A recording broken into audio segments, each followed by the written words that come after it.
நாகர்கோவில் அருகே அரசு பேருந்தில் டிக்கெட் எடுப்பது தொடர்பாக வாக்குவாதத்தில் ஈடுபட்ட நடத்துனரும் காவலரும் நேரில் சந்தித்து பரஸ்பரம் வருத்தம் தெரிவித்துக் கொண்டனர். நாகர்கோவிலில் இருந்து நாங்குநேரி சென்ற அரசு பேருந்தில் சென்னை ஆயுதப்படையில் பணியாற்றும் ஆறுமுக பாண்டி என்பவர் பயணித்தார். அப்போது அவரிடம் டிக்கெட் எடுக்குமாறு நடத்துனர் கோர பணி நிமித்தமாக செல்வதாக கூறி டிக்கெட் எடுக்க காவலர் மறுத்துவிட்டார். வாரண்ட் இல்லாமல் டிக்கெட் எடுக்காமல் பயணிக்க முடியாது என நடத்துனர் கூற இருவருக்கும் இடையே கடும் வாக்குவாதம் ஏற்பட்டது. இந்த வீடியோ காட்சிகள் வலைதளங்களில் வேகமாக பரவியது. இதைத் தொடர்ந்து பல்வேறு இடங்களில் நோ பார்க்கிங் பகுதியில் வந்த அரசு பேருந்துகளுக்கு போலீசார் அபராதம் விதித்தனர். பதிலுக்கு பேருந்துகளில் காவலர்களிடம் டிக்கெட் எடுக்க கோரி நடத்துனர்கள் கராராக பேசி வந்தனர்.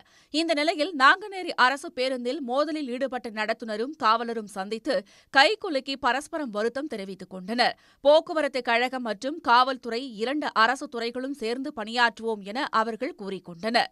அப்புறமா நீங்கள் டிக்கெட் வாங்கி நீங்கள் ட்ராவல் பண்ணீங்க உடனே? ஆமாண்ணா. ஆனால் இது சோசியல் மீடியாவில் வந்து பரவி ப்ராப்ளம் இருக்குது. நான் வருத்தம் தெரிவிச்சுக்கிறேன். நானும் வருத்தம் தெரிவிச்சுக்கிறேன்.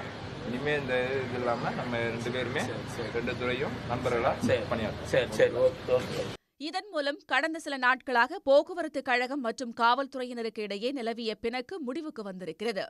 உடனுக்குடன் செய்திகளை தெரிந்து கொள்ள சன் நியூஸ் பெல் ஐகானை கிளிக் பண்ணுங்க.